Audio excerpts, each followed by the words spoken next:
ఈ సంవత్సరం మీ ద్వారా దేవుడు బలమైన కార్యాలు జరిగించబోతున్నాడు. బలమైన కార్యాలు చేయించబోతున్నాడు. సాహసమైన కార్యాలు దేవుడు జరిగించబోతున్నాడు. సాహస కార్యాలు జరిగించబోతున్నాడు. నీ ద్వారానే నిన్ను నిలబెట్టి, నీ కుటుంబం ద్వారా, నీ పరిచర్య ద్వారా, నీ ద్వారానే ప్రభు జరిగిస్తాడు. హల్లెలూయా. ఎందుకంటే నువ్వు దేవునికి స్పెషల్ అన్నమాట. Praise the lord.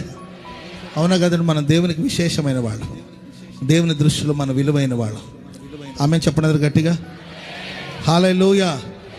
ప్రభువా, నాకు అంత శక్తి లేదని ఒకవేళ నువ్వు అనుకుంటున్నావేమో, అంత తలాంతులు, టాలెంట్స్ నాకు లేవు, అంత శక్తి లేదని నువ్వు ఒకవేళ అనుకుంటున్నావేమో, నా దేవుడు శక్తిని మీకు ఇవ్వబోతున్నాడు.